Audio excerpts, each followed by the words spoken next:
Hey, yo, it's me, Pops Van Marmalade, and you're watching the Comics-Related Madness Network.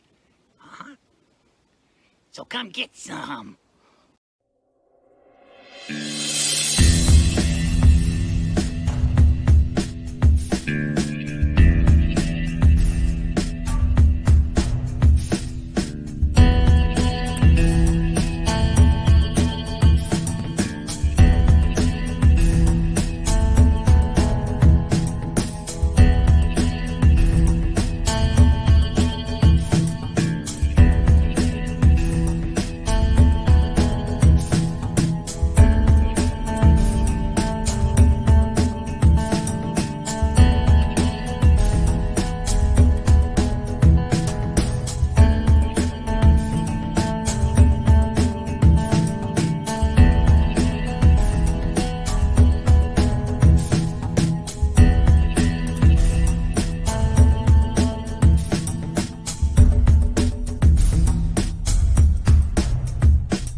Fairview's coffee has mysteriously gone missing.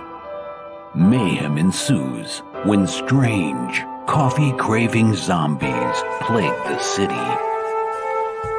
Detective Mickey Potatoes, an overworked public servant, uncovers why ordinary citizens are losing their minds and how to stop the coffee apocalypse. But it involves the mafia.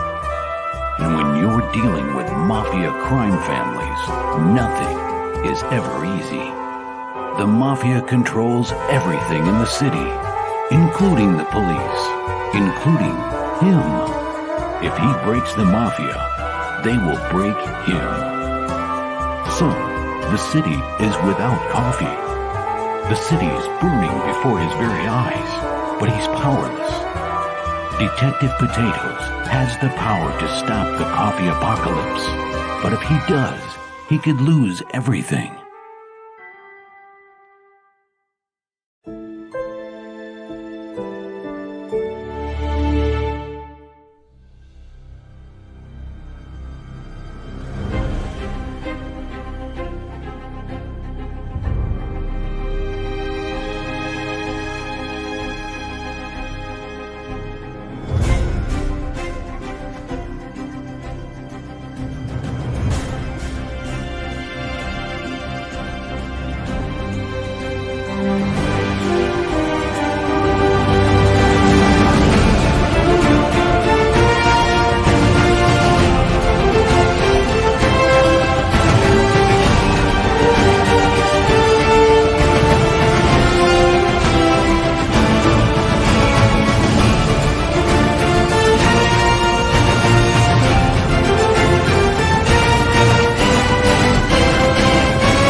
I wish I could find a way to better advertise Apothic Press. Just back it already. Whoa, Crom, what are you doing here? What's this? The Madness Roku Network. Sponsorship. 1 month of playing your 30-second ad on the network 3 times a day? Oh my gosh, for $20? And you can't beat that. Just fetch it already. All right, Crom. I'm doing it.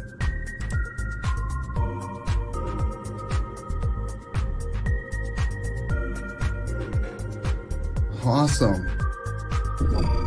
Hi, I'm Tanner Hurley, founder of Apothic Press. I back the Madness Roku network, and so should you.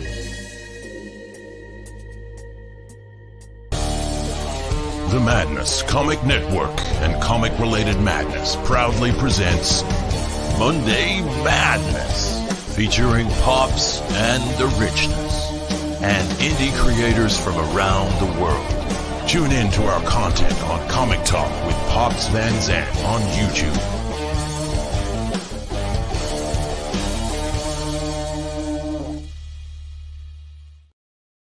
What up? What up? Here we go again. Monday Madness. Man, we've been doing this for a long time, eh? If anybody's been paying attention the last few days, Rich moved, ain't got no Wi-Fi. Every time he gets on, it's so he ain't gonna be here tonight. So it's just gonna be me and my guests. And I'm gonna make my guests both co-hosts for me when we're talking about the other one's stuff. So one of them's here, Dave. I don't know where you're at, Mr. Brink, but over there in the Twitter inbox, you have an invite. You have a StreamYard invite. You can join us. But right now, geez, I messed that up. I need to fix that, huh? I got to capitalize that Nick. All right, there you go. We got Mr. Nick Welsh. What's going on, my friend? How you doing? What's happening, guys? How's it going? Now, look, this guy, everybody just like dropped on the scene. So I know there's a whole bunch of people that don't know who you are, where you came from. I know somebody just pointed you out to me just recently. You know, a friend of mine was like, yo, check this out. I think Ginge and Pedro, I think, are the ones that sent you my way. You were on their show on a launch party. Yeah, that's right. My memory ain't totally gone. It's just partially gone. All right. So we're going to talk about where you came from, and then we're going to talk about what you're doing. All right. Absolutely. So give everybody a little background. Where are you from, man? Sure. Yeah. So I'm Nick, obviously. And I'm a graphic designer and I'm an illustrator. I've been doing that for about 20 years in the promo and marketing business. And but you know, I've been a lover of comics since I was but a babe. And always been working on stuff. But yeah, here a few years ago, I started coloring Red Koi, which is from Alterna. Yes. So I colored that book over there. I colored another book over there for a little while. And I've been involved, if you know Jason Brubaker at all, I've been involved in some of his stuff. I've made some fonts for him, done some lettering with him as well.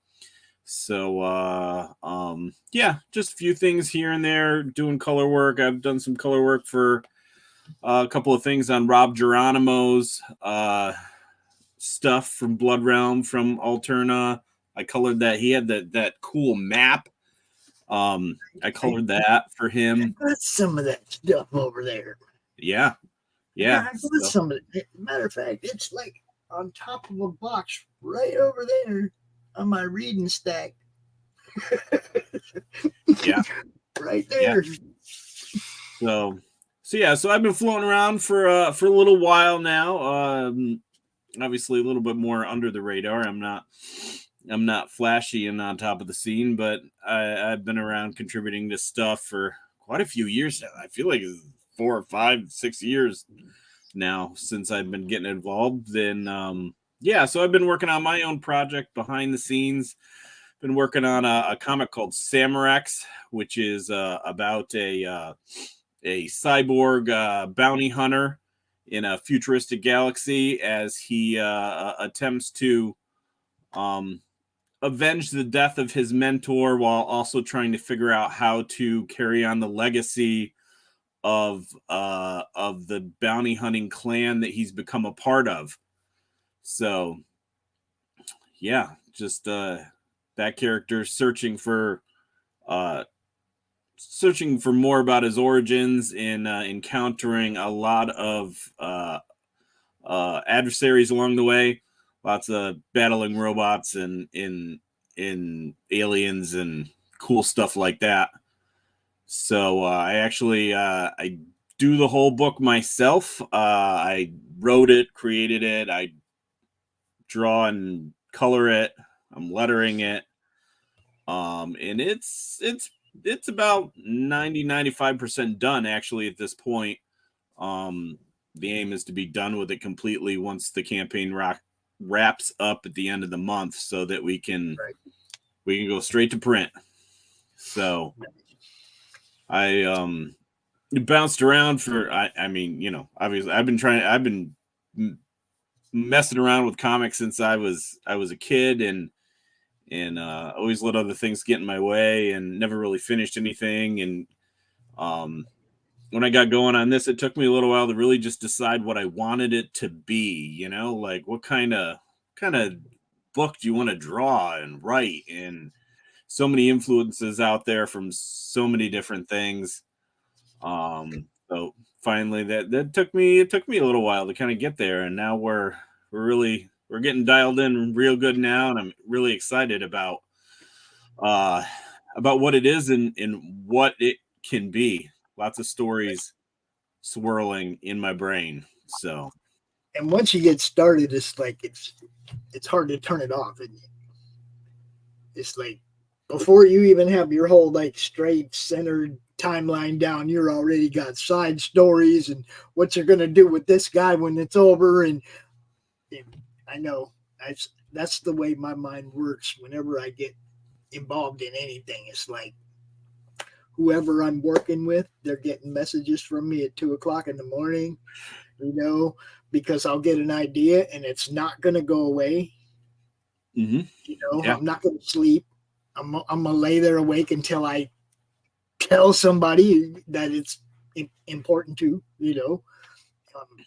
Yeah. Man, it's horrible. For sure. But it's stuck. I do. I mean, that's cool, right? I mean, that's a cool part of creation and creating these characters and these universes is it gets you jazzed up. You get excited about it. And yes. Yeah. So do you want to share your screen to your website over there? Sure. No. Take a look at what you're talking about, man. Let's show everybody what it is you're talking about. All right. So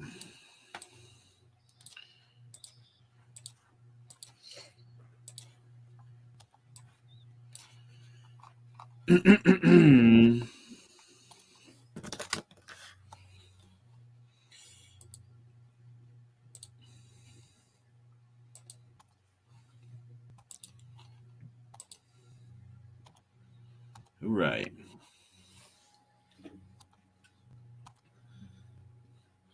So yeah, so here we are. What is happening? Okay. So Cimarex Indiegogo campaign, and got a couple of images up here. I am bringing out a video here shortly. I've got that in the works. I kind of just keep bringing this campaign along as I go. I set a date for it, and you know, maybe I was premature. I'm not premature with the production of the book, but I think I was a little premature with my development of the elements of the Indiegogo. As much as I've been around these things for a while, you don't realize until you do one that this is like a full-time job, right? I mean, running these things, promoting them. So yeah, just got a couple of images here. This is a double page spread in the book, a little homage to Jack Kirby for sure. Battle scene of the main character Samarax and these kind of robot guardians that he has to face. Another couple of pages here of him kind of bursting in and starting to confront the primary bad guy of this storyline. But yeah, we got the base book here, and something I'm doing that I just really gotten excited about the last few years. I've been collecting a lot of like older, like heavy metal books, and 1984, an anthology book from that same time period, late 70s, early 80s, science fiction anthology. And I really dig those books. And I decided to do this book as like a magazine size book. And it's going to have a very anthology feel to it, even though it's pretty much all me. But there's going to be like a kind of like a written backup story, a prose style with some illustrations to it besides the main comic story. And there's going to be like advertisements in the book that have that kind of old school vintage comic book ad feel, but at the same time advertise things. They're all in world in the Samurex universe. So it'll give you little glimpses into the world and things in the world. Who doesn't love look when you're reading old comics now, you gotta giggle when you come to some of those ads, right? Especially the ones that you sent $3 to. Yeah, and like and I've become just fascinated with those as well. Everything about like that, So this one heavy metal I have here is actually Jim Steranko, if you're familiar, illustrated a comic version of the movie Outland that had Sean Connery in it. Yes. And I've been kind of slowly collecting those just because I love what Steranko did with that. But yeah, like I'm just fascinated with all the elements of those anthology books. And so like I'm trying to inject some of that flavor into this because it just gets me so excited. This is the first 2 pages of the comic story in the book here. They kind of start out in a mysterious situation, and Samurex's mentor is kind of speaking over what's happening, and you're starting to get an idea of what Samurex is going to be up against. This here is kind of like enemies that are some villains kind of behind the scenes that are kind of the puppet masters talking about what's happening and how they don't really know much about this Samurex character and where he's come from and what kind of threat he might be to them.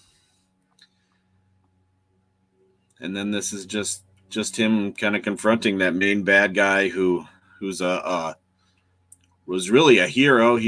Was a bounty hunter himself, but he was not a good person, and he's responsible for the death of Dax Corvus, Samurex's mentor, and just kind of that confrontation with him. And through this whole thing, Samurex is kind of wrestling with, living up to the code of the clan that he's a part of. And whether he could free and clear, he could just kill this guy and be done with it. But I mean, is that the direction he wants to go as a person? So this is I'm still making up some final cover art, but this is kind of a good placeholder that I created for that. Your basic tier here, you're gonna get the book. It's gonna be at least 48 pages.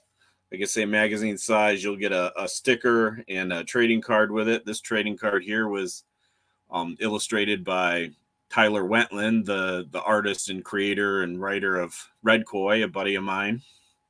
What's up, Dave? Hey. Hello, guys. Dave, my co-host bailed on me, so this is how this is working. You're my co-host while we're talking about Nick's thing, and Nick's going to be my co-host while we're talking about your thing. How's that work? Yeah, sure, man. All Absolutely fantastic. Cool. So we're talking, he's telling us about Samurex right now. If you have any questions, by all means, man, be an industry co-host, because Samurex? Samurex. Sounds cool. Cyborg bounty hunter. Wow, you got me. You got me, man. Futuristic. I was going to throw another compliment your way there, Nick. I'm looking at this, and this gives me Electra Assassin vibes. Not the color palette, but the art itself. Mm-hmm. Okay, cool. It's giving me that vibe from that 8-issue series of Electra Assassin. Yeah. Way back in the day, right? That's what I'm getting from this. So, yeah, and I mean, definitely that stuff is super inspirational to me.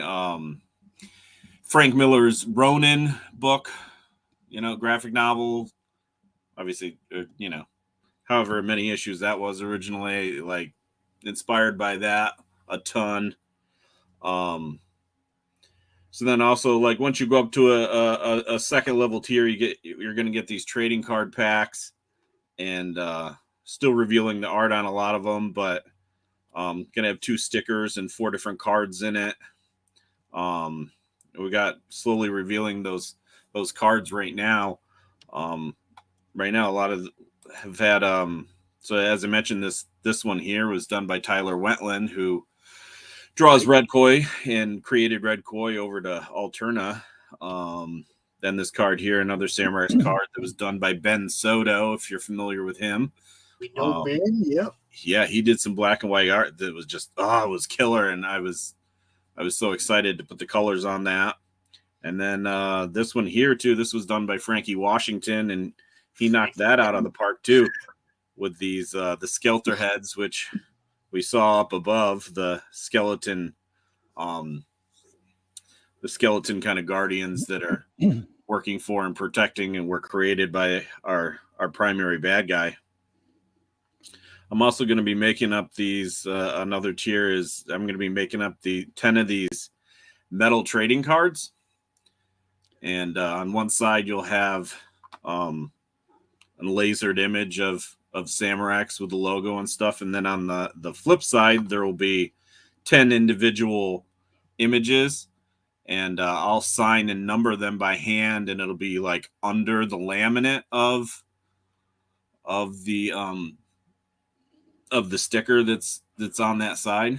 My buddy owns a sign shop, so I'm going to go down there and he's going to print them out and I'm going to sign them, and then we're going to put the laminate over the signature and apply them right to the metal cards. So that's going to be a cool thing. Yeah, and then we got some prints.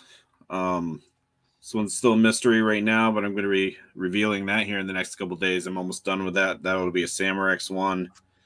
And then also got this one here of, I wanted to do this kind of punk rock, like illustration of one of the Skelter heads here. So that's another print option on the campaign. I like the Skelter heads. That's kind of like the Sugar Skull, right? Yeah, they're like, they could be a band, right? Punk rock band.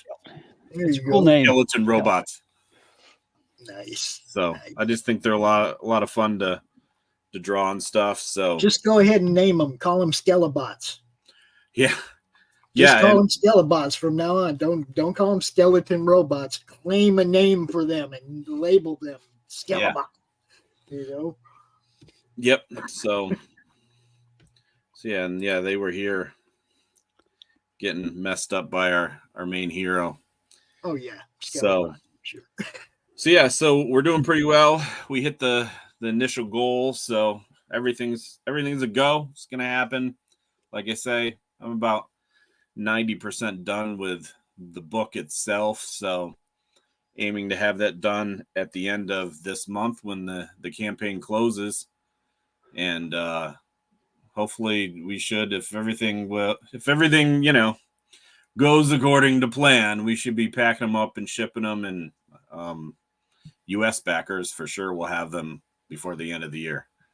Knock on wood. Excellent, man.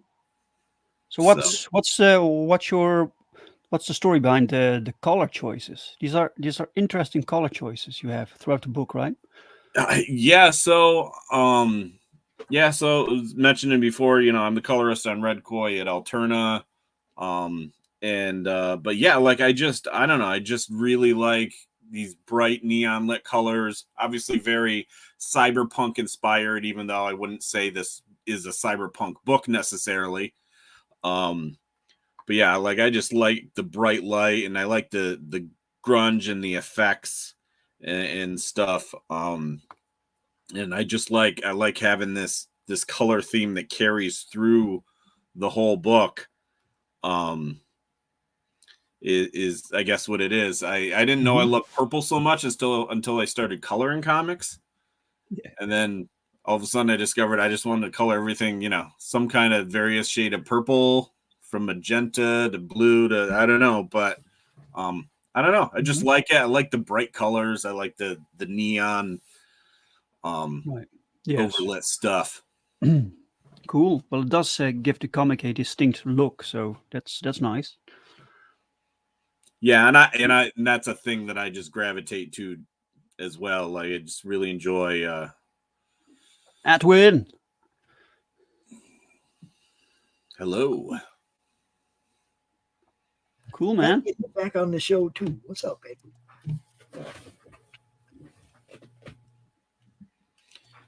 Now, what's the honor code? What's the honor code? What's that about?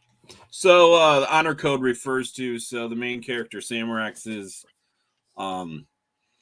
he's been discovered by the character that becomes his mentor. Dax Corvus discovers him in kind of like in stasis, so to speak, and Samarax doesn't know who he is or how he got there. He doesn't know anything of his history, and so this bounty hunter, realizes that he was made to be a warrior, and so he trains to become a bounty hunter. But part of that is joining up with the clan's history. This clan that Dax Corvus is a part of, he's actually the last of his bounty hunting clan that's been around for 1,000 years, and they operate via a code.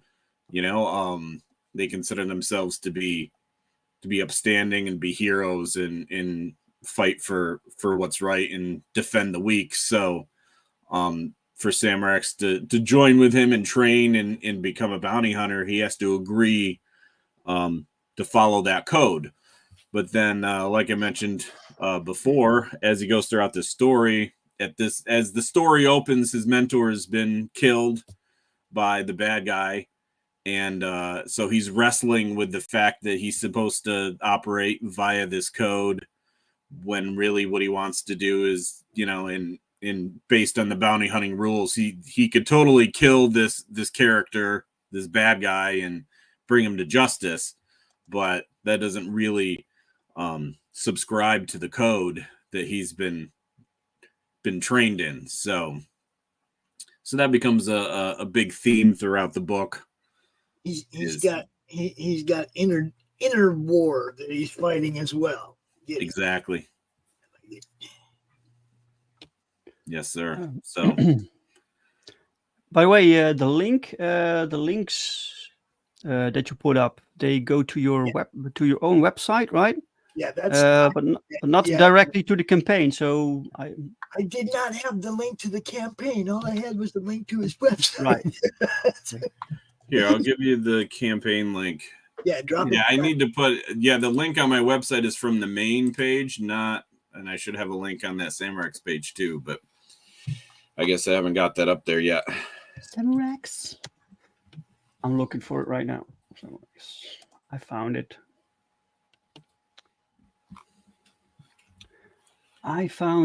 45 backers. That's nice, man. Yeah, it looks really good, man. Like I said, I love the art style. I was a huge fan of, what is it, Stankiewicz that did the Electra Assassin art. I want to say it was Stankiewicz. But it was really good. And it was like that. It was reds and pinks and blacks and grays, right? But the art style was similar. I like it. I like what you're doing here. So I did drop that direct link into our private chat here for the campaign. Excellent. Thank you. Uh-huh. So yeah, we're doing pretty good. Didn't meet that basic funding goal, but right now just we're gonna push towards the end just to really we just want more readers, more backers, as many folks as possible just to come in and get their hands on this book and see what it's all about. So because we're really excited about it and the places it's gonna go. Is this your first book, Nick? Yeah, so this is my first creator-owned book. Yeah. All right. Yeah, a couple weeks ago we had on Ginge and Pedro's show, or Ginge came out and did a launch party for Nick. He did. That was the first time I ever saw Nick. Now I know he's told me about stuff he worked on. That I'm familiar with that. I just didn't realize he worked on it. You see what I'm saying? I like that when I find out that I already have stuff you did. Now I get to go study. Yeah. I get to go look and see what you worked on Blood Realm. All right, I'm gonna go look at Blood Yeah, I've been, I've been on a few Alterna streams and stuff like that here and there. But yeah, I've been just kind of nose to the grindstone. I'm not real flashy on social media, but I've been working on this for a while, so we kind of finally hit the point where we want to pull the trigger. And so we're cruising. Is the line work that you do, is that also digital? Yeah, so I work completely digitally.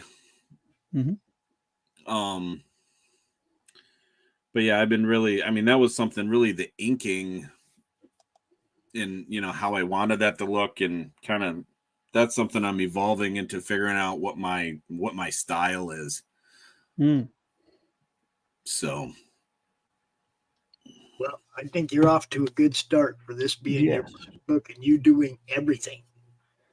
Okay, it's one thing to do some of it and have other people. You take on the whole job, and I know because my co-host Rich, the whole job. He does, did the whole thing with Incantessi, and it was like, man, he worked hard. And it was like Doc doing the same thing on his books, doing the whole thing himself. And so I totally get it. And I can appreciate that. Yeah, and I think I might, I might in the future bring somebody in the letter. I might, right now I just really. At some point, you might bring people in just to streamline the process. Yeah. Not so much change anything that you're doing. You know what I mean? And I get that. So. Yeah. Say you're off to a good start, man. Got 21 days left. Got plenty of time to bump this thing up. What got any kind of stretch goals? Not yet. I've been trying to figure out what I want that to be. Is my biggest issue. I don't know. Like I guess maybe I failed at the foresight, but I was so focused on if I can just raise my goal, then that'll be great. Now give people an incentive to put it up to like $5,000. Put something out there that you're going to give everybody, all the physical backers. Yeah. When you get to $5,000, something that don't cost a lot to make, bookmark, some, but just offer stuff. Yeah. You want it to be decent, but just offer stuff. You figure when you get to $5,000, hopefully you'll have made enough extra to finance whatever it is you're offering people. Never offer them something that the amount of money that you've made on top of funding is, make sure the money's there. Don't offer them something you're going to have to come out of pocket for. Yeah. So keep it simple, but any incentive, any extra incentive now, you're funded. Now you got to bring in people, give them something else, or give them a reason to up their bid, their pledge. You offer something else up in here, hey, they might grab another one or something. You never know. Yeah. So, is this story a standalone story? Is it a first issue?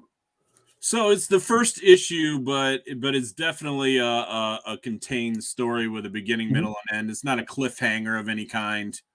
But it's intended to be a first issue. For sure.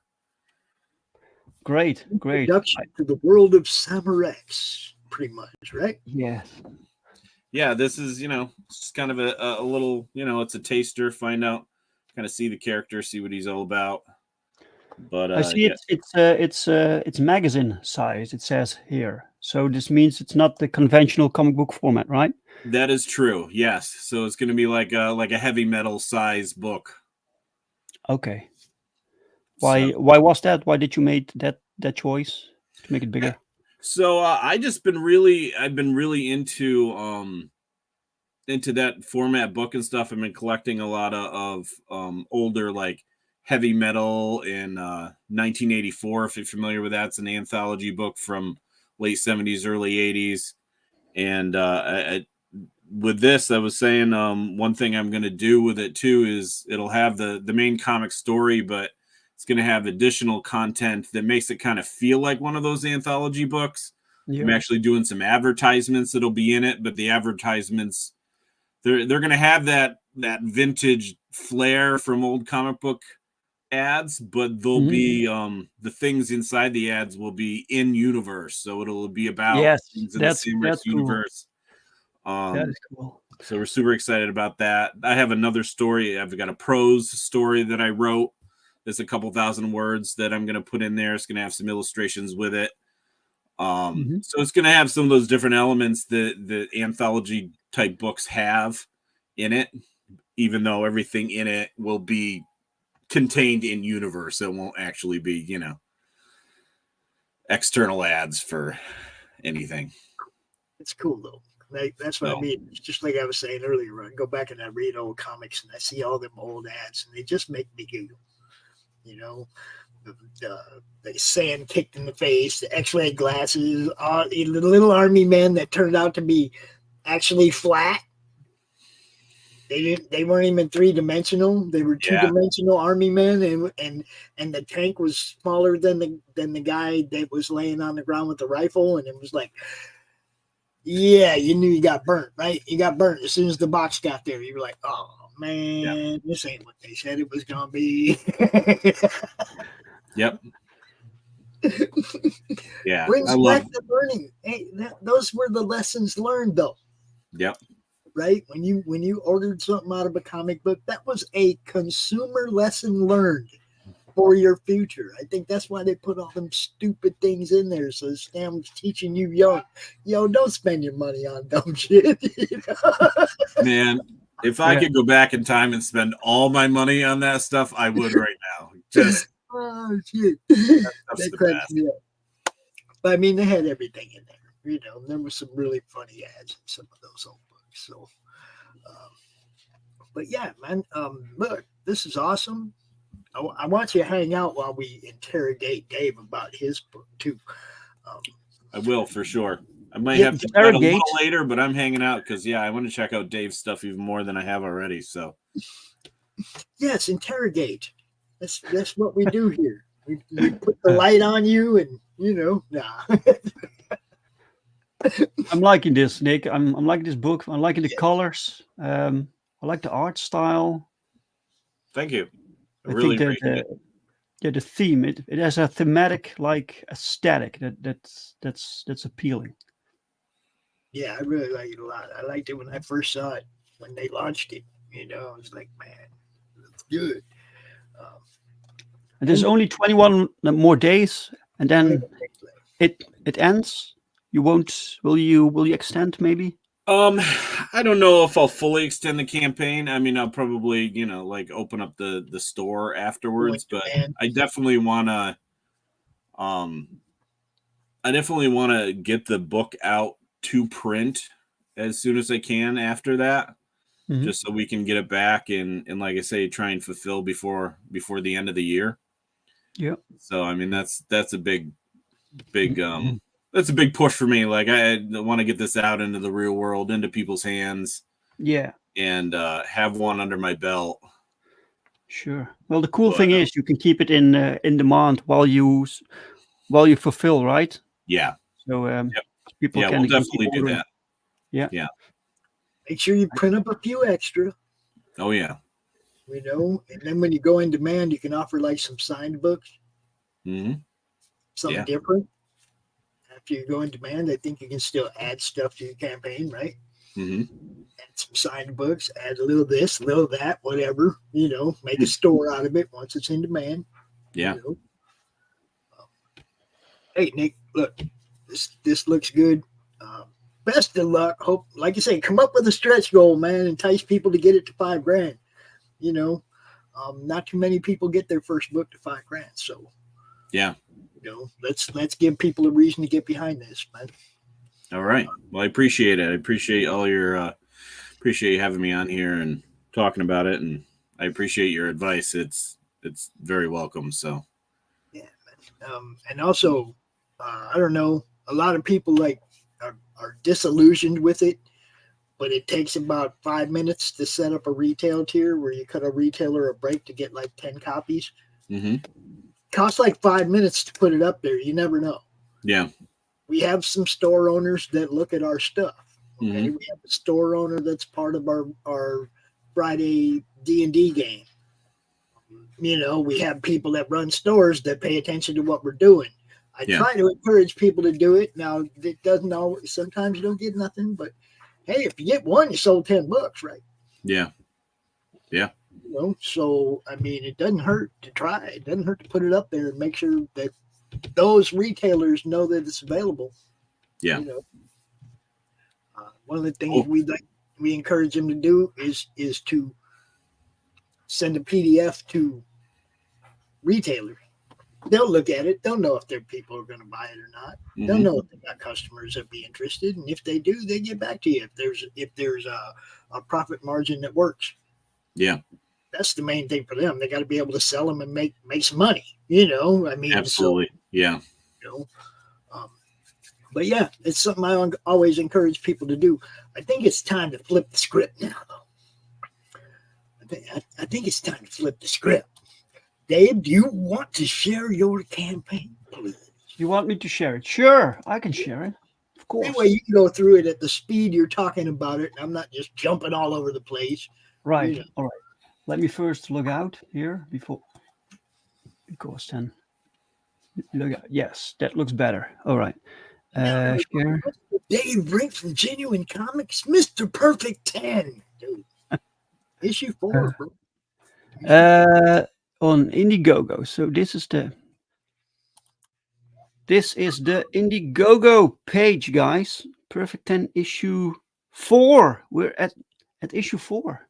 That's amazing. This one's also just gone over the funding and 92 backers, Dave. Rolling, bro. Rolling.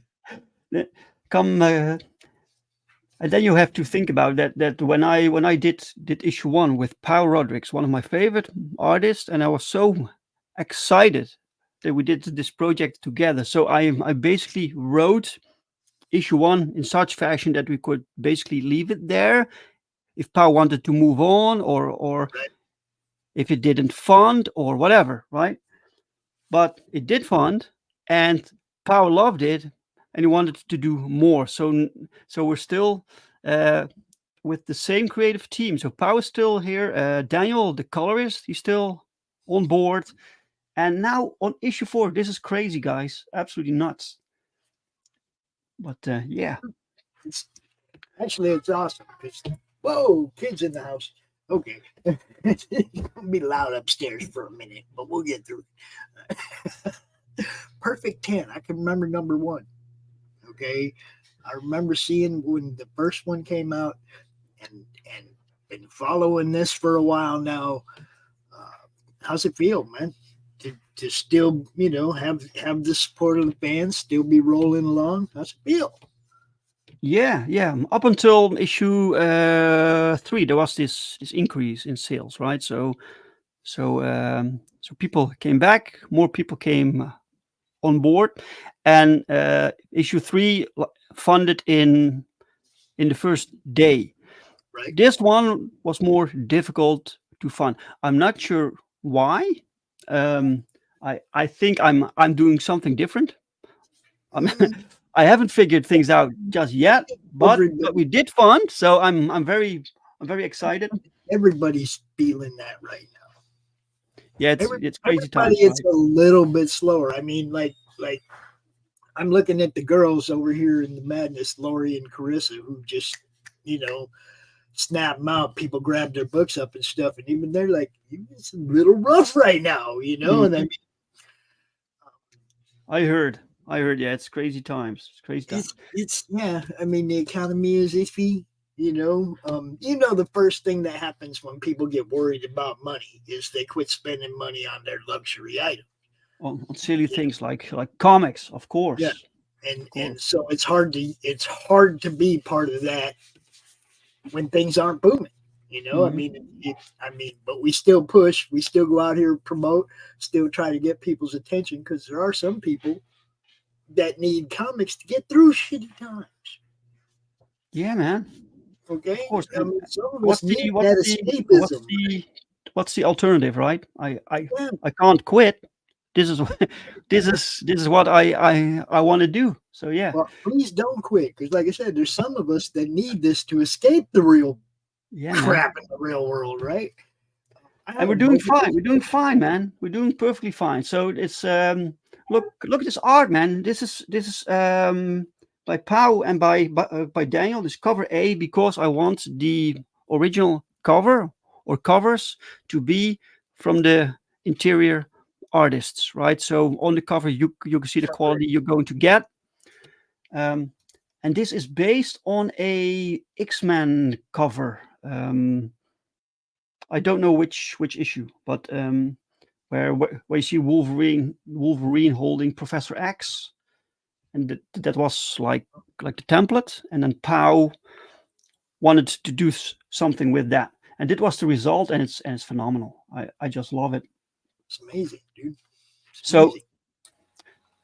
So this issue, right? So for people who don't know, the story basically is about this biosynthetic metahumanoid, or synthoid for short, and she wakes up in this genuine comics universe, this universe which is basically a superhero universe.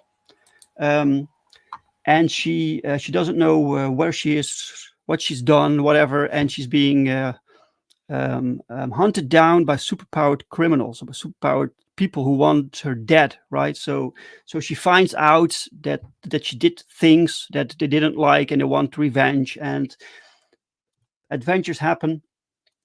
And these villains are basically a part of this large organization called the Prime Syndicate. And the leader of the Prime Syndicate was introduced in issue 2. That's this lady. She's called Calamity.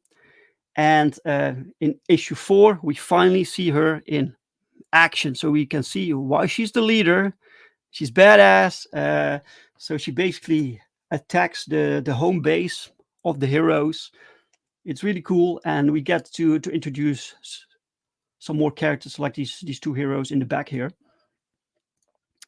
So, and the entire story, so all issues together, they take place at the same day. So it's all one day. Wow. And we have cover B, also by Pau and Daniel. Yeah, keeping it mysterious. And this character, sorry? I like the shoulder guards. Thanks. Thanks. That's kind of cool. So I designed this character when I was 16. It was in the 90s. I was so obsessed with the 90s vibe of comics, right? That was my era. Everything was possible. The craziness was turned up to 11, and so you can see the influence that I had. Plus, I was 16, but I finally could use the character for this story, and I didn't change anything of the design. And so Pau basically drew her like this, and I just love it. It's just crazy to see it finally in this comic book, man. It's now you described it to him and he drew it, right? No, I drew it. You showed him and then he drew it. I draw also. Okay. But I'm not at the level that Pau is, right? So what I do, I make the sketch, the character designs. Okay. I do most character designs for this for this universe. Some character designs does Pow. Pow, for instance, he designed Calamity based on an old sketch that I had of this character, and I asked him to update it basically, so he gave it his own touch. Right. And then Daniel tried like 20 different color combinations with the hair and the skin tone and the costume, and finally we settled on this one. So this was a longer process to get this one right. Okay, so I got a question, Dave. Do you got the original sketch that you drew of her? Not with me, but I got it, yeah. Dang. I just love to have seen it, like side by side with Sure. you. You know? I can show it. In the original was even colored. She had the red hair. I always pictured her with red hair, right? Like a witch or something. Right. I don't know. I don't know, man. Good Anyway. stuff. Really good stuff. And then I was so lucky to get Mike Bowden on board to do the back cover here. Really cool seeing 10 in different styles, and really love Mike Bowden's art. Really cool. We have Now, is that on the back cover of every book, regardless of what the front cover is? Yes. The back cover will be the same. That happened to me when I was doing the Cromniverse. It was like we had all the cover art, right? And then somebody showed me a piece of art that was so good that I was like, that's going on the back cover of every book. You know what I mean? I didn't care what was on the front. That piece had to go on the back of every book. It was that good. So, you know, that's why. Yeah, man. Yeah. So people can read along a little bit. So we have some lettered pages. I wanted to put in lettered pages. Some people said, like Peter Samedi, he said he loves to see lettered pages for two reasons. So he can see the quality of the lettering, because oftentimes that just is terrible. And then he gets like perfect books with terrible lettering. Plus you can read along and you can get a grasp of the quality of the writing, right? My problem as an old guy that I had to put on the glasses sometimes to read it because the font is just too small. Too small, okay. You know what I mean? But I mean, that's not necessarily an issue with your book or anything. I'm just saying that's something that I run into sometimes myself as I'm getting older now. It's harder to see some of it. You know, I mean, right, yes. Especially when they do colored fonts. I mean, you really got to pay attention. You really got to pay attention to the background that you're putting your letters on, man. Yes. You know, old people, man, come on. We have a hard time separating them colored things, you know. Yeah, you have to be careful. This is true. We have one character. He has a word balloon that's black with red letters, and that's a tricky one. So anyway, so you can see the quality here. Calamity attacks. Look at this. This is a double page splash. Man, this is so awesome. I just love my own book, man. I wanted to make the books that I want to spend money on. That I want to buy and want to read. Right? It gives me the maybe the Simonson New Mutants vibe right there. Okay. Maybe. Yeah. I don't know. So I don't know the storyline that the wife, I think Louise, is that her name, that she wrote. I don't really know. I get that vibe from that New Mutants vibe. All right. Yes. All right. Well, as long as it's a good vibe. Oh yeah, dude, no doubt. Look, good. I'm talking about back when comics were awesome. I'm not talking about anything new. Yes. I'm talking about back when comics were awesome. Right? Yes, comics need to be awesome, man. Nowadays you see like these mainstream comics. And it's like these are superhero books. You have to go all in. You have to make it crazy. You have to do like this. You have to use the entire canvas with action. Yes. You know, it's and Look, that background. Look, you got the building. You got the little like chemtrail or smoke trail following dude up. Look, Mhm. there's actually something there in the background that you can get perspective from. Yes. This is Yeah. really We have, important. we have movement. Everything lives, right? It's just alive. I love this so much. This is fantastic. This is Cool. half a double page spread. Yeah, man, it's fantastic. Creative team. You get something extra with the campaign. You get this print. Every physical back, I get the print of Gorgeous and Grotesque. These are two new heroes.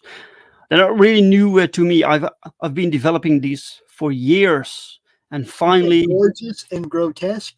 yes, That's their names. yes. Awesome.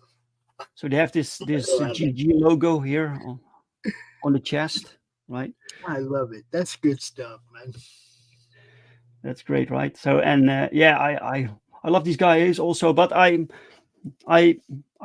won't introduce new characters until I know they're really ready. They're fleshed out.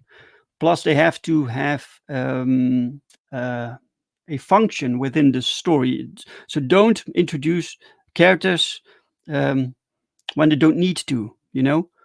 Right. And I was writing issue 3, and in the end, there was this scene, and I needed 2 characters for this particular scene, and I was like, holy shit, these 2 would fit right here. And I rewrote the scene a little bit to accommodate to them, right? And now they're part of the bigger story. And sometimes these things fall into place, man. Yes. Oh, Character commission. So people can also order a commission from POW. So POW will draw any character you want. It can be a genuine verse character or mainstream or your own. And you get the original sent to you, plus you get the high-res scan. You can use it for whatever you want. We did last time with the previous campaign, and I already saw other campaigns using the commissioned art for their campaigns, right? They had it colored and stuff like that, and that's awesome. That's fantastic. Yeah, we got like 5 different sketch card artists. 5 different artists doing 4 sketch cards each on our campaign. Mm-hmm. So it's like you can get original art on our campaign, and we ain't even trying to sell a copy. Right. This is limited though. You can get 10 on this campaign. 10 of them. 3 are now ordered, and then we have stretch goals. These will. The first one will unlock when we reach 5,000. Then we'll show the entire thing here. That's a print. Yeah, this is a print, and then later on we will unlock the new cards. So we have like a bunch of cards like this one. So Make that big. Hold up. Yeah. So these are collectible cards with every campaign we make. The artist René Bergmans, he makes these. That's a Dutch artist. He makes all these. So every German character gets a card. These cards get numbered. So this is card number 12, and every campaign gets new cards. So you keep growing this for free, right? Now, does the back have like statistics, power stats, and stuff? No, the back has a German logo plus the chibi version of the character. Okay, cool. All right. So 2 different versions of art of the same character. Cool. Yes, exactly. Who's doing the chibis? I got to take off, guys. Thanks for having me. I really appreciate it. It was great hooking up with both of you guys. But all right, Nick. Good looking campaign, Nick. Good luck with it, man. Best of luck to both of you in your campaigns. They look great. Hey, thank you, man. For coming out, Thank you. Man. We'll see you. Bye, Nick. Later. So and then at 7,000 we have another set of cards. So I like making cards because I like to collect all these characters as cards. How many days you got left? Oh, we have 12 days left now. I think you're going to need another stretch goal, Dave.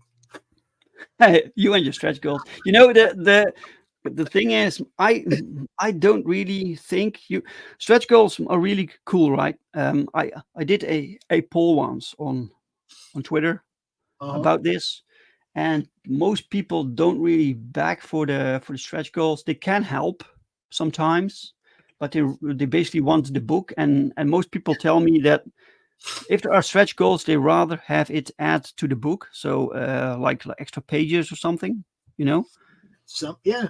And that's, I know people that offer that. We're actually offering an ash can as a stretch goal. That's also awesome. That is awesome. Yeah, I mean, I totally get content, right? But at the same time, once you reach that next stretch goal, you got to have something else to throw at them. Just because, hey, it's something extra. They're already looking at, we're already getting stretch goal A, B, and C if we back now. And dude's going to give us that one if he gets to there. That sometimes brings in those late guys. Sure. Yeah. The more that's offered, basically. Yeah, but you have to be careful if you're a creator and you have a campaign. Be careful with the stretch goals, right? You don't want to because stretch goals eat into your funding. That's what I was saying. Make sure they pay for themselves. Make sure they're stretched out far enough so that it pays for itself. Right. Yes. And additional shipping or whatever might be, if it's more weight on your package or whatever. But always make sure that the dollar amount between stretch goals pays for that next stretch goal. Maybe with a little extra, because well, you need the extra. It's extra. Without the extra, you're basically running a campaign for just stretch goals, right? Yeah. Which you can do if you've like recouped all your expenses for the book. Yeah.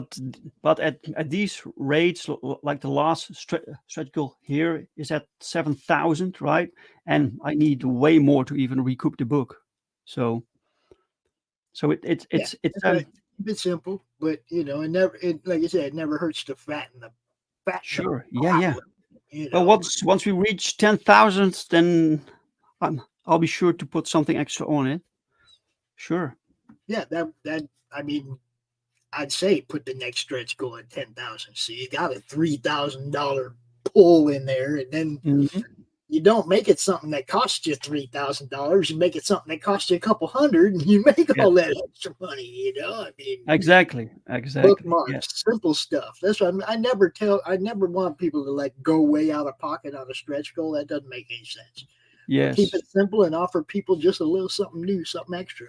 Yes, but it's also difficult, to be honest, to think of something that is actually something that people will use or like, or because you get this package, you open it up, there's a book in it, and are these tchotchkes with it, right? Yeah. And most of the tchotchkes, like I don't know, buttons or whatever, it's cool, but when you back a lot of books, you get a lot of stuff, extra stuff. So what are you going to do with it? Yeah. Look, that's one of the things I do is I try to come up with ideas to make those kind of things cooler. Like you see prints and stuff. Why not put your print right on the backing board that your comic comes in, so that it's right here with the comic all the time? Why not make the backing board your print? All right. See what I'm saying? I mean, I try to think of that kind of stuff all the time because I don't want a bunch of stuff I'm going to throw in a box or in a drawer. I want stuff I use, like bookmarks. Okay, obviously I like the pins because I stick them all over stuff. Yes. My filing cabinets are covered with indie stickers. Cool. You know what I mean? Because everybody sends out the stickers. I think stickers are pretty cool. Yeah. Oh, even my coffee cup got a chibi on it. But I've always thought, why not have backing boards printed up with your character print right on it, as opposed to sending a separate paper print? Just make it something you're already sending me, a backing board. Just put it right on the backing board so I can just show it off. Look how cool that print is. You know what I mean? I don't know By the the way, we logistics just or cost of got a new printing. backer before doing the stream. We got a new backer. That's cool. Good, That's good. cool. That's what we want. Now, you posted another one of them polls, Dave, on Twitter, and I told you we're going to talk about it. Right. I have to bring this up because that's who I am. Dave shared a poll today and it said, "Is poop on a plate art?" And of course, 3.7 said yes, always. And those people are probably not serious artists. Okay. Let's see what else we had. 11.1 said yes, if that's the intent. I still do not see what the intent of poop on a plate would be when it comes to art, because you got to be kind of a weird guy to buy poop on a plate. Sure. But Okay. but then again, we have like artists that tape bananas to walls, right? So Yeah, well, I mean, tape a banana to the wall. I don't call that Yeah. art either, because I can Yeah. do that.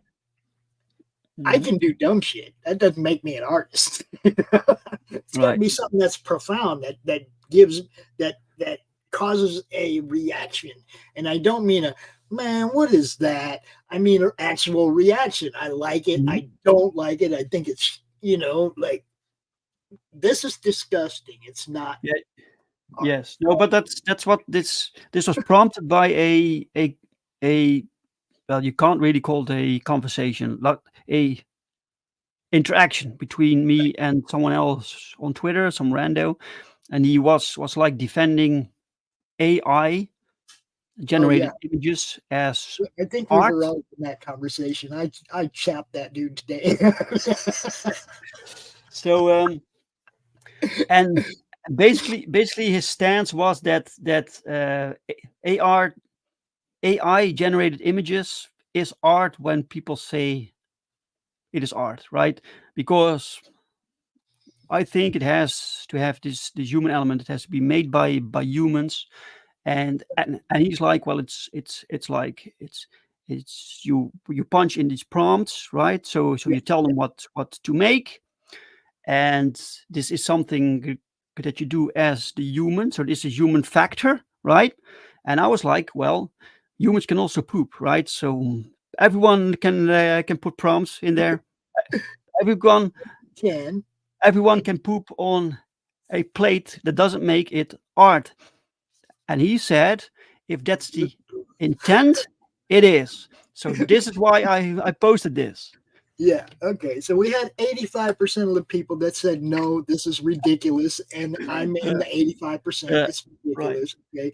But that dude, I told him exactly how it is. Look, I don't care how descriptive you can describe that stuff to an artist, Sure. and they will draw you something better. Okay. Yes, but that doesn't make you the artist, right? AI is obviously art scraped from the internet. It's other people's art. And then they mash it all together and generate an image based on keywords. Okay. Yes. I can type all kinds of keywords into an app. That does not make me an artist. And if I try to claim whatever comes out of it as my art, I'm a fraud as well. Okay. Yes, but there are so many people that go along with this, with that line of thinking. Yeah, they call it like they haven't got the opportunity or the talent or whatever. So they're basically like talent challenged or however you want to call it, right? So it's not fair. So this is like to level the playing field. So now everyone can make art, right? This is the funny part, though, that they're using words in keywords to prompt art. Yeah. They can't write either. No, you have to fill in specific words. Yes. If you're going to use words to do art, write something. Write something. Don't use your words in an app to create imagery. Use your words to create a story. If you want to write, write. Okay. But you don't need to write either. You can just tell Chat GPT to write something for you. Well, see, So now we go out and mess with that. We go out and mess with ChatGPT, and we make it contradict itself.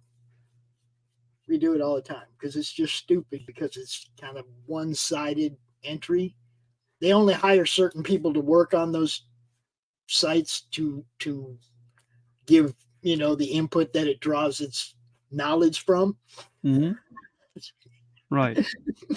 You can get in some serious make it double back on itself and admit it was wrong conversations with ChatGPT. We've done it. It's hilarious. Doc loves to do it. Doc Blalock. That's one of his favorite internet hobbies, is to mess with ChatGPT. Really? Yeah. And I'm always getting those things in the email box when people want to hire me to give input to ChatGPT, and it's like, I'm not going to do that. Ain't no way. They're not going to use my words, my sayings, my ideas, my thoughts. And No, that's maybe there will be this time that nowadays you have like artists, and they can easily prove that you drew something, right? They can make this video of them drawing something, or they actually have pen and paper and they draw something, so you can actually see that they made it. But for writers, it's a bit more difficult. So in a few years, people will maybe ask us, "Did you really write this? Did you write it? This really this little bit too good. I don't believe it." Right? So how can we prove that we're actually legit? It's going to be. I mean, it's going to be hard in the future. Like you're just saying right now. Except for the fact where you have a body of work to draw from already, you'll know if that guy wrote that or not, right? But the new people coming on are going to have to come up with a way to convince people they actually wrote this. I'm sure in some cases, and I don't mean because it's so good. I mean because it's so bad. Well, okay? yeah.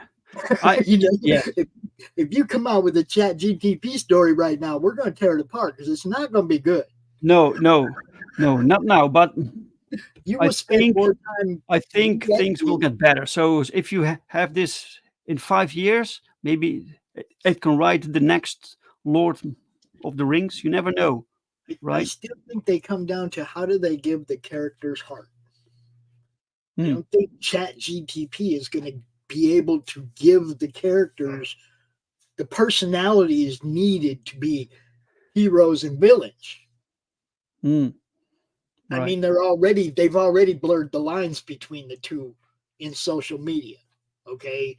They've already destroyed so many heroes and built up so many villains and sympathized with so many villains. And they've really blurred the line between what the two are. How's an AI program going to be able to separate the two in 5 years if it keeps going like it is now? You see what I'm saying? I don't know. If you ask to save the industry, I think. If you ask them specific questions, or give them specific like orders, like write me this with a distinct hero with these qualities and a villain with these qualities, then it might be able to, right? But now you've gone to that. Why not just write it yourself? Yeah. If you got to go to that. If you got to be that specific with the ChatGPT to get a paragraph from it, why not just write the freaking paragraph yourself and let your editor fix it? Yes. Look, so this is why I think that the people who use AI programs to generate art, they don't get satisfaction out of making art because they don't have that themselves in it, right? We all know if you produce something, if you write this brilliant piece, or you draw this awesome page, you feel something. You feel like you accomplish something, and the work it took you, because it took you years to get to that point, right? So these new people using these programs, they don't have that experience, that feeling, that sensation. So this is not why they do it. They do it because they like to see. They like to stick it to real artists. That's the pleasure. Like destroying this talent, this specialty that other people have. They want to remove that. Yeah, and look, to me, AI is a shortcut. Whether you're writing, whether you're using it for art, whatever you're using for, it's a shortcut. And let me tell you something, people. I don't let nobody working on anything of mine take shortcuts. You're working on my brakes. You're working on my foundation of my house, or the framing of my house, or the roof of my house. We ain't making no shortcuts. I want the best you can do. And if the best you can do involves shortcuts, you can't give me your best. You don't have a best. Mm-hmm. Bottom line, I it's like, don't take shortcuts. Give us your best, man. If you have a great idea for a character design and you can't draw, you call somebody like Dave and you go, "Hey, man, can you help me with this character design?" And Dave will say, "Sure," because he'd rather see you do it legit than do it through some AI crap. Sure. Well, I do think you can use like these programs to get inspired. Like you have to create something, and you're like, oh, there are some cute elements in there that I can maybe use, right? That's it. Yeah. I seen one guy who was like, "Man, I'm doing all these backgrounds. These backgrounds are all AI." And I was like, "That's cool," but none of the backgrounds gave any perception. The size of the characters, what was going on in the world behind them. It was all flashy. It was all pretty, but it didn't have any substance. It didn't give you any idea what their surroundings were. Sure. You know what I mean? It's like, look, I'm always going to be a fan of my friends, my artist friends. And I'm always going to back what they're doing before I'm going to back anything generated by a computer, because I can generate stuff by computer. That don't make me an artist. Right. I've seen even people within this indie community thinking about using AI generators to make something, to make covers or whatever, and this is a bit. This goes to show that not everyone really cares about the craft or about the artist. They basically care about the results. So if they can skip the artist to make the book they want to make, they will just skip the artist, right? That's where I have an issue. This is an artist medium. It's been an artist medium all my life. You don't get to take away what the artists get from this. This is their lives, guys. It's what they do for their lives. If you're not really an artist, don't get in this. Be a consultant.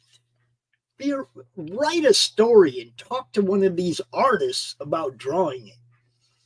But don't cheat the fans, man. I'm a fan. Okay? Yes. Don't cheat the fans, bro. No. No, just man. Dave, what about you? What? Don't cheat the fans? Yeah. No, of course not. Of course not, man. This is all man-made. The stuff that we make, it's written by me without help. This is all me. It's drawn by Pau. Pau is a fantastic talent. He doesn't need these programs. He does it himself, and he does it by hand. So these are traditional drawings.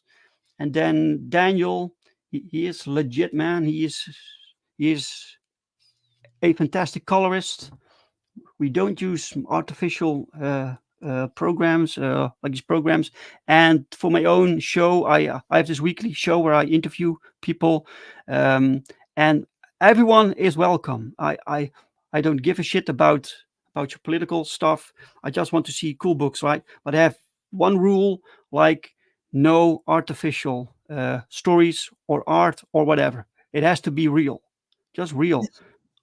The name the name of the company is Genuine Comics, right? It has to be real, genuine. Right? And I have a couple of friends that have come to me and they're like, I'm going to do this and this, and I'm not going to promote it. You could do it, but I'm not going to promote it. Yeah. I'm not going to take look, I'm not going to take food off my friend's plate so that you can have more food on yours. Mm-hmm. Okay. Be legit, and I'll promote you just like I promote that guy who's legit. Yes.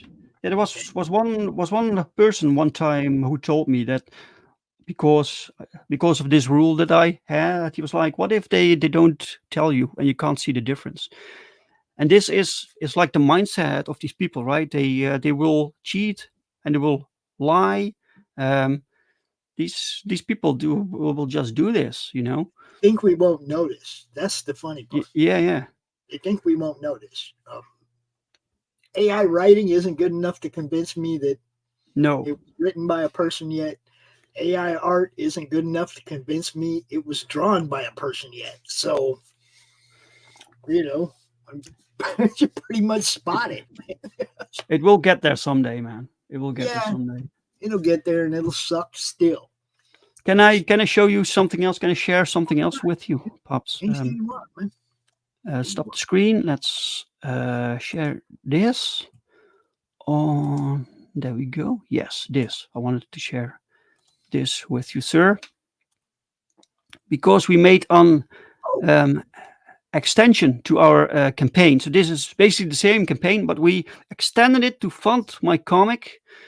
On Fund My Comic, you can get a Perfect 10 issue 4 exclusive Fund My Comic cover. So we have a third cover. This campaign is very light. You can only get the third cover here. If you want the other two covers, you need to go to Indiegogo. But the rest you can get here. We also have the catch-up tier, so you can get all the series or all the books, right? Digital or physical. And this is the cover. It's drawn by Dan Dahl. Look at this, man. Dude, now look. I have to throw this at you, Dave. Fund My Comic is the only crowdfunding platform that Pops and the Madness both recommend and endorse. Yes, it's fantastic. It's fantastic platform, and if it were possible, I would do the entire full-fledged campaign here, but I just can't because it's a different platform. It has some limits. I can't wait till it's big enough that we can just put them here. Yes, but right now it has some limits, but I can do like smaller campaigns. So this is like a light version of the main campaign. And it has a limited cover that you can only get here. So we will print the amount of covers that will be ordered, plus something extra, but not much. So this will be very rare, but it costs exactly the same right now as the other covers. Right. So look at this, man. God damn it. This is fantastic. That's amazing, dude. That's really good. I knew I wanted Dan Dahl for this cover, and I just approached him and he was like, yeah, man, let's do this. So I gave him the description, like a prompt in this program. Make me this program. And this came out. See, you don't need the AI. There's artists out here that can do this for you. Yeah. Just tell them what you want. It's exactly. Gonna be better, I promise. It's gonna be better. Exactly. Not only that, but how do you look? This is what my thing. How do you credit a fake cover? All right. How do you say that you did this variant if you didn't do it? Yeah, well, I see there are some what's called accounts or art like profiles, and all they do is share art, artificial art, right? Art, and they have names. So these artists, these are these self-acclaimed artists, they have like names These often typers. with. So they do watermark it or sign it or whatever. So they actually consider themselves to be artists. Yeah, but that's what I'm saying. On the comic book, like right there, it says Brink, Rodriguez. Yeah. Right. Okay. Uh-huh. It's like, how do you credit something that you know is fake? You're kind of being fraudulent all the way across the line now. Mm-hmm. You know what I mean? It's like, there's no way I can get behind it because they're going to claim it as their own. And it just, no, just no. No. I appreciate what artists do too much to let them cheapen the talent out there. Okay, let me put this link in the chat if you don't mind. Yes. Exclusive cover. It's now in the chat. Excellent, guys. Yes. And the rest is basically the same. So every stretch goal we unlock, you get here also. It's all the same campaign. And don't forget, Dave, anytime you see one of our shows live, pop in and drop your link, man. No matter what show it is. That's why I gave you a wrench. That's why I give everybody a wrench. Yeah, we're out thank here you. 35, 40, 45 times a week. That's a lot of times. You can drop that link where people are seeing it that might not even maybe know about you from a completely different audience. 4 or 5 times a week. Wow, that's a lot. 45.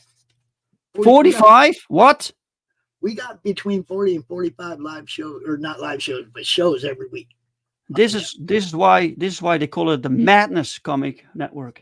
Yeah, it's. I mean, we turned it into a network. It used to be we had 5 or 6 shows. Now we have, a whole bunch. I mean, your show could be part of the network, Dave.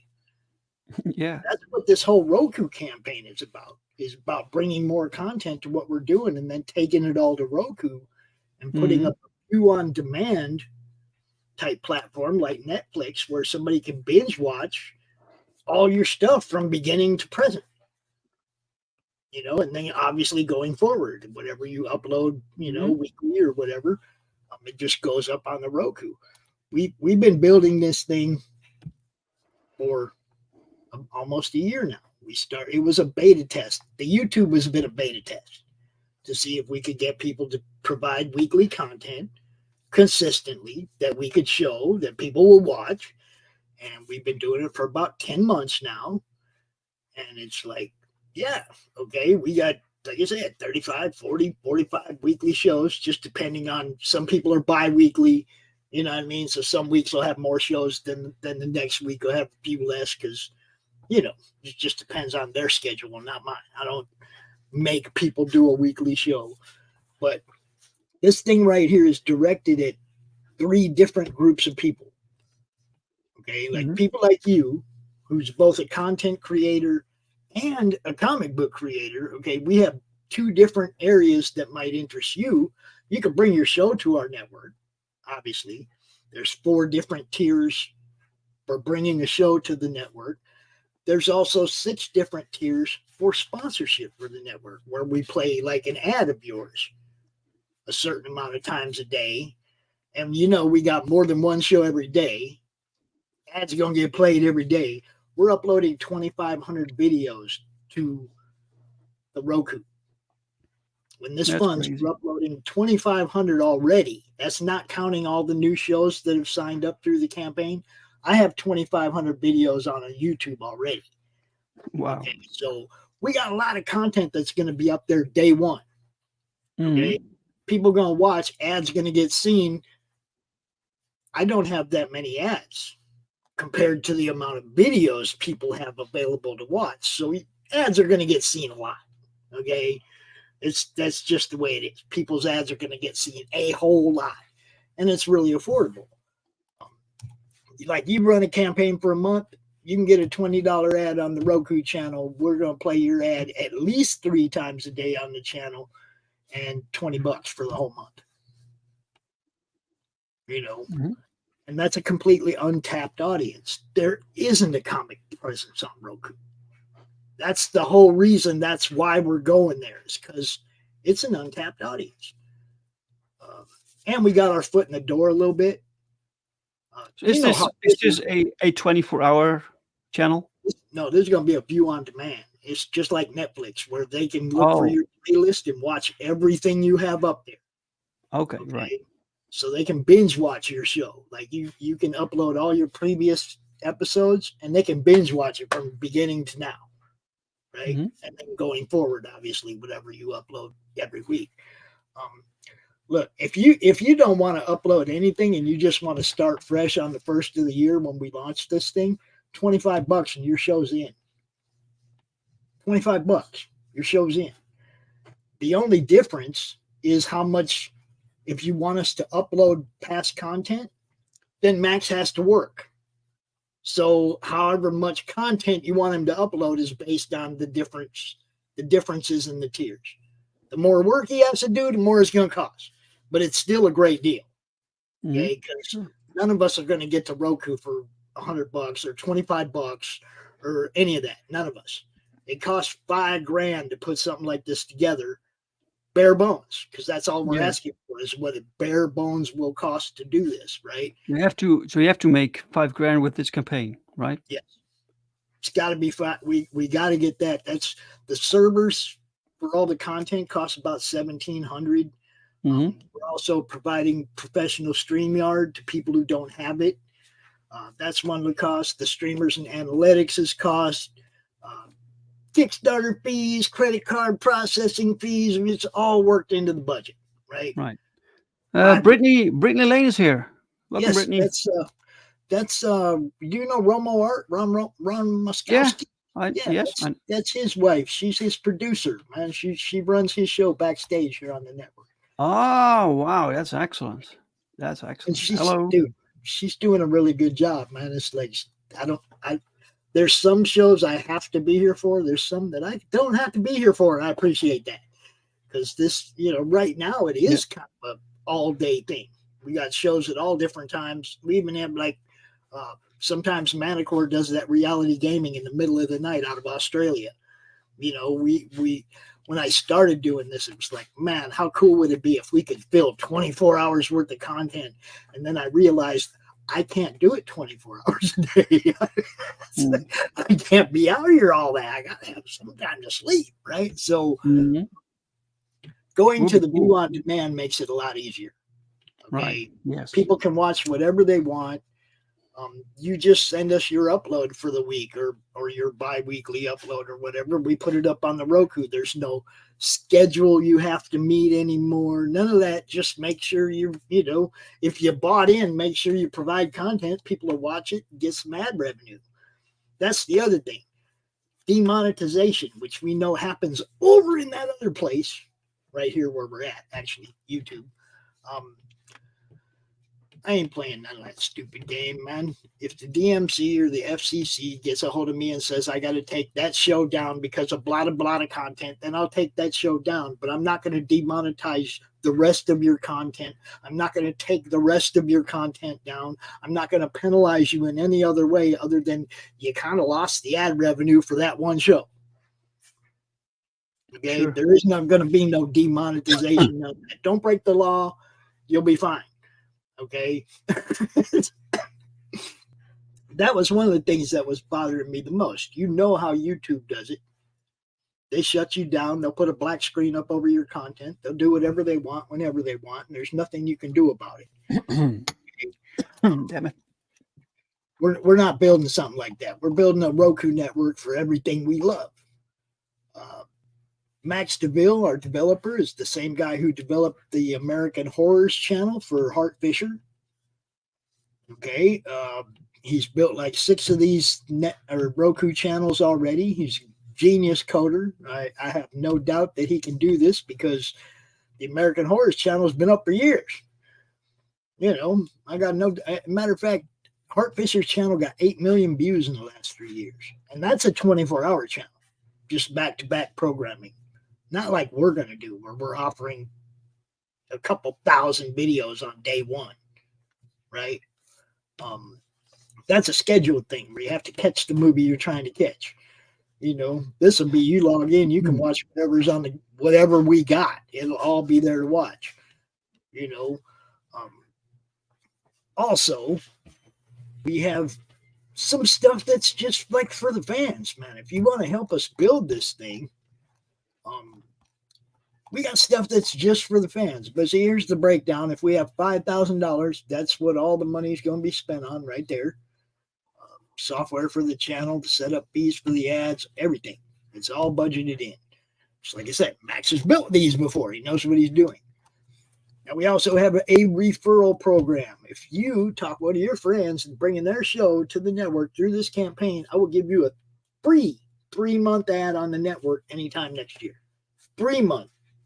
Okay, so that's like all the way through your sign up and your campaign, or your campaign and 2 months of in demand, or whatever, right? 3 months worth of video ad on the network. If you bring 3 people, you get a full year of ads. We will play your ad all freaking year long. You know, the referral program is real. We want more shows. We want to be able to put more ads up there. So that's why we're doing it. There's 9 or 10 different PDF bundles available on this campaign. You can get the whole first trade paperback of Six Gun Gorilla by Brian Christgau is available here in PDF form. Earth Dog Studios, Committed Comics, Omen Comics, Revelation Comics, Silverline Comics, as well as just some of our Madness people's #1s that they offered the PDFs to throw up here. And that's just, if you want to help us out, bro, if you want to help us out and get this up and you're just a fan, you don't have an ad, you don't have a campaign, we got original art, we got PDFs. I got Doc freaking Blalock. What's up, brother? Doc. Inbox too. Good. Hope everything's Hello, okay. We were talking about you earlier, bro. It was all good. Don't worry. So if you like all PDFs, look, you can get all 37 PDFs available in this campaign in one giant bundle for $90. There are 5 different artists doing sketch cards, one of which is Doc Blalock, that guy right there. Yes. I think one of his is gone. There's 3 left. You can get Doc to draw anything you want, man. Anything you want. Each artist is doing 4. That means there's 20 sketch cards available. Christian Zaffo, Rich Perotta, Doc Blalock, Romo Art, you guys know, and my boy Dad from over there at Still Token Comics, the guy who did the art on the Still Token Comics, is also doing sketch cards on this campaign. We got original art. We got original art by Corey Barton. There's a Kozar head sketch for $100. We got Jay David, a.k.a. Drunk 3PO, donated 2 signed copies of Achromatic Chronicles Blue. Signed copy. You can get one right here. Signed by Mike Barron and Hart Fisher. The Devil You Know Better. Nice. Edited by R.J. Carter. Right? That's short stories. Good stuff. Look. Doc's even saying he might even throw up a landscape painting if somebody'd be interested in that. Sing out, let us know. We'll put it up there. What else we got? We got original art by Bill Moss. Now, look, I was watching Bill awesome 2 nights ago, and Bill Moss sold a piece of art that he was drawing. It wasn't even finished yet. He was drawing it at the time. It sold for $850. Holy shit. You can get this Bill Moss art right here for $100. $100, this dragon right here, man. It's white on black, and it's awesome. It's Bill Moss. Some of you might remember from Bill's not really famous for his dragons. No, he's famous for Nira X, man. Nira X. Good stuff. For his babes. Yeah. But still, it's Bill Moss art. It's different, Bill Moss art. Yes. People got to understand, it's not his regular thing. It's something different. This is where the collectible value comes in, when they step outside their zone, right? You know, that's when you know that you're getting something special. Now, some of you might remember from the Cromniverse campaign, Jim O'Reilly did pencils and art and inks of this. I got both the pencils and the inks. I'm throwing the inks up there on the campaign for $150, I'm keeping the pencil. Sorry, I ain't giving that up. I ain't giving up the pencil. No way. 2 different shirt options. You can have the Madness Roku Network on the front, or you can have the badge that says I helped build the Madness and the Roku Network logo on the back. We got crochet croms from Cindy Koepp. Now, these sold out the last time we did a campaign. I'm surprised that they're still here. I really am. Also, if you have an independent film and you don't want to be up against all the big boys on Tubi and all the big boys everywhere else, and you just want your film somewhere where people might actually see it, $100. We'll play it all year long. You get half the ad revenue from Roku. All right, we'll play it all year long. $100. And then we get down into the things we were talking about. We're bringing your show. Basic setup is $25, and you're in for the whole year. Anything you want to upload all next year. If you want us to upload previous content, it costs a little more. 50 videos is $75. 200 videos is $125. And if you got up to 500 videos you want us to upload, it's $225. If you got more than that, you're going to have to talk to Max because you're really infringing on his time. All right? LCS and convention sponsorship tiers. $50 for 6 months logo on all our promo cards. Everything we put out there, your logo will be on it. $20 for a 1 month video, $50 for 3 months videos, $100 for 6 month of video, $200 to get your logos on all the promo cards, and 1 year ad on the 1 year video ad, 30-second ads, people. And if you sign up as a sponsorship VIP, you will get to play 4 video ads next year. 4 different ads, not just one. You will get your logo on everything that we put out there as far as promo cards go. And anything else I think of between now and next year that can help as a sponsor, you get it for free if you sign on as a VIP sponsor. You're just in for anything we come up with. You're just in. Okay, so straight up with that, look, and straight up with all humility, his paintings go for some heavy cheddar. So buy a lot of cheese, buy a lot of cheese. Now, some of you may have seen a couple weeks ago on Doc's Coffee Shop where Rich Perotta waxed his back live because he said if Doc's campaign got funded, he would wax his back live, and he did. Well, he also made the mistake of saying he would wax his chest when this one gets funded. Look, that itself, the entertainment value of watching Rich scream as they rip the fur off his chest has got to be worth something. Pledge $10. I don't care. Got to be worth something. That's entertainment value. Okay. Stretch goals. Set of 4 Crom trading cards.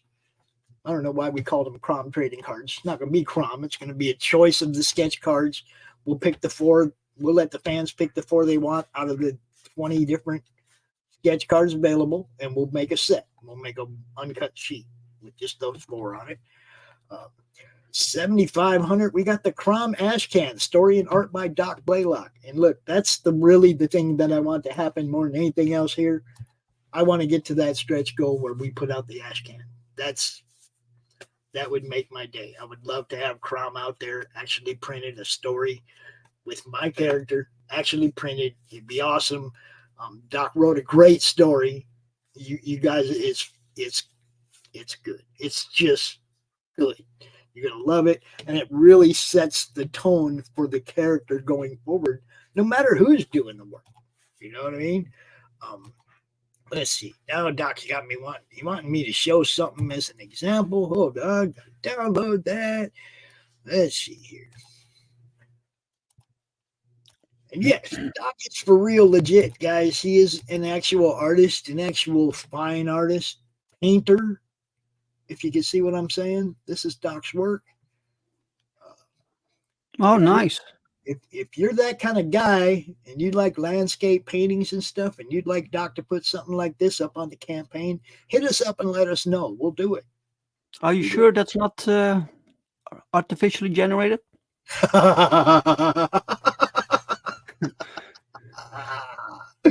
I need proof, damn it. You're gonna make Doc mad now. No, Doc is totally legit, man. Totally legit. Damn, Doc. See? Yeah, there you go. He's good. He's sincerely good. And I know for a fact he sold some paintings for some, as he said, heavy cheddar. Okay. Why he doesn't get much more attention with his work, I don't know. Yes, Pops does detest AI. I do. So we got friends. Oh yes, this is something else you got to do. Do you mind if we add you to our Friends of the Madness and put your link up here, bro? Me? Yeah, you. Friends to the Madness. What does it mean? Friends with campaigns, right? And we put their links all down here at the bottom. Like there's Ginger Pedro and there's Tanner. There's Monsters Next Door and Demon Bitch. If you'd like us to add yours to this list, man, just let me know. Send me the link with maybe a little synopsis and a graphic, and I'll shoot it to Laurie and we'll put it up there. Oh, cool. Thank you. Cool. And yes, we know you're not marketing paintings right now. You're selling comics, and your comics are good, and I hope you end up, getting a decent following behind you and going forward, man, because everybody knows how hard it is to build a following behind you in comics that sticks with you and helps you grow. Not just buys your books, but tells other people about them because they like them so much and they help you grow. That's really end game here, man. But yeah, man, if you want us to do that, just like I said, just drop me some stuff over there in the Twitter inbox, and I'll shoot it to Laurie, and we'll get you up there, man. Cool, man. Thank you. And Doc, you need to get your sign up thing over to Laurie too, bro. Just saying. Oh, you guys think I can remember? I can't remember everything. Work together, people. I can't remember everything. You know how many active campaigns there are now that I'd love to be able to give like a whole lot more time to, but there's so many, you just spread thin. Mm-hmm. You know what I mean? That's really the way it is right now. There's a lot of campaigns. There's a lot out there, yeah. A lot out there. It's over true. 300, I think, active campaigns just on Kickstarter right now. Holy shit. That's not counting the other two. That's a lot of active campaigns, man. Yeah. So the competition is stiff. People stand out. Yeah, and a lot of campaigns never make it. So if you make it, you're doing something right, guys. Yeah. You have a lot of competition. So it's tough. One thing before we go, Dave, I want you to play that video, bro. Oh, sure. Sure. Let's do this. There we go.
And I like it.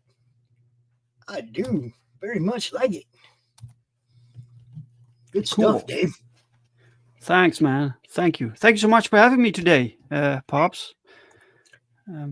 You're welcome anytime, man. And that doesn't even just mean for as a guest, man. Anytime you want to come out and just hang out, like the draw stream on Sundays or whatever, you are always more than welcome, man. Thank you, man. Thank you so much. And I appreciate your help with co-hosting me earlier when we were talking about Nick stuff. Look, man, everybody knows that my co-host, Doc, Rich, my dudes, those are the guys that really know what's going on in art and in the industry. I'm like I said, I'm a fan. Okay, I'm a very opinionated fan. But at the end of the day, I rely on those guys and their expertise when it comes to interviewing people. So I get a little nervous when I'm out here by myself with creators because you did good, man. No worries. Well, I mean, it's just I don't have the deep knowledge of the industry to really go do an in-depth interview. You know what I mean? I'm learning, I'm getting better, but I rely on those guys for those questions that would never occur to me. My questions come from the fan point of view. I'm not an artist, I'm not a writer. I have a lot of friends that do those things, and I'm learning about those things from them, but I'm not them. You know what I mean? So it's nice when those guys are here to help me out, and it's even more nice when my guests bail me out of those situations where I'm out here alone. You don't know. You did good. No worries. I appreciate you. And look, I was on Dave's show. You guys don't know a drink with Brink. Yes, we did the 100th episode yesterday. Yeah. Okay. So 100 episodes. That's crazy. It is crazy, isn't it? What did that cost? About $125 to put them all up on Roku. Oh, there you go. There you go. This is the pops that we know. Yes. I got to sell it, right? Look, especially people who have shows that I like. Hell yes, I want you to bring your show to my network. Sure. You know what I mean? And look at that, man. 50% of the ad revenue off Roku without. You don't have to meet no subscriber threshold or watch hour threshold. Day one, you start earning your prospective ad revenue for your show. So it's worth a thought, man. Right? Y'all go check out Perfect 10. It's already funded on Indiegogo, so go fund it over here on Fund My Comic. Get it up to $500 real quick. You know what I'm saying, because this is the exclusive one right here. Yeah, exclusive cover. Check this out, guys. Exclusive Dan Dahl cover. Only available here. This will be limited. So get go it while you can. Go get it now. Thanks, Dave. Thanks, Doc, Brittany. Everybody showed up in the chat. Appreciate you guys. Especially appreciate you lurkers and you people that watch this on the replay, right? Yes, everyone. Everybody. I'm going to play a few ads on the way out of here like I always do because we got good people involved in this network and we like to show off what they do. Dave, thank you, my friend. I will see you next time. See you next time, man. Right, bye-bye, guys. Bye-bye. Peace.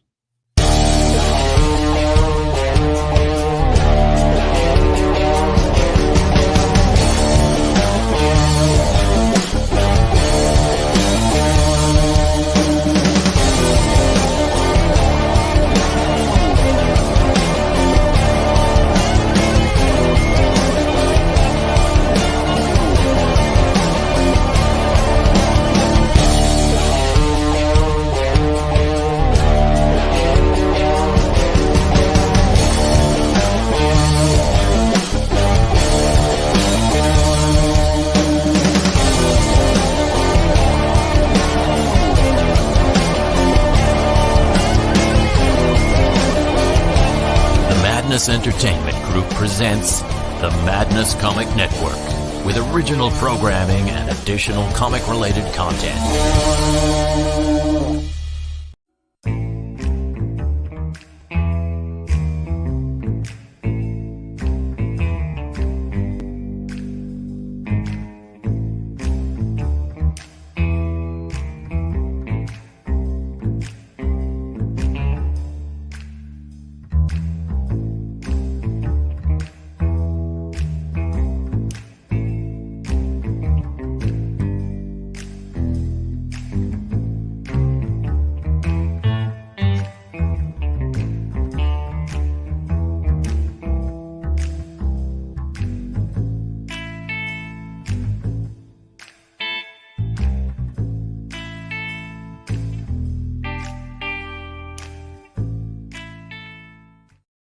What is Path of the Pale Rider anyway? Is it a comic book?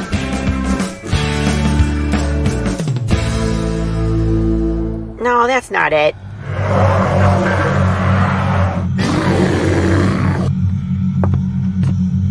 Is it this?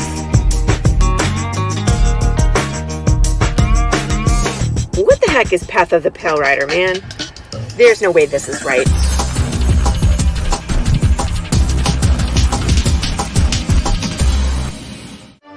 How about this? I have no idea. We're gonna rob a bank. Oh, it's this.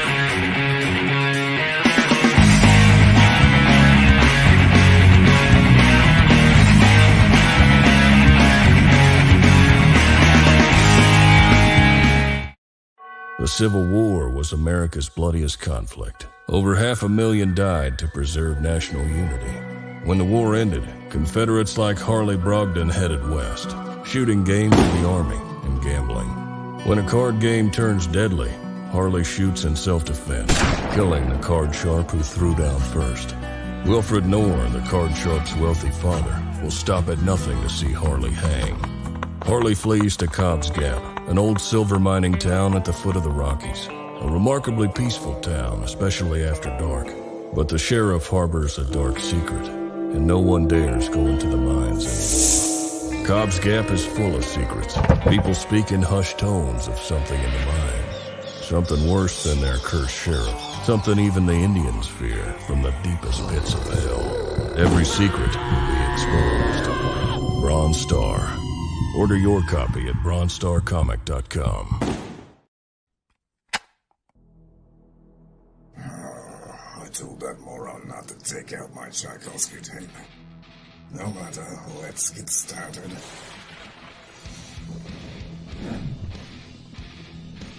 Here we are, Nancy Moon.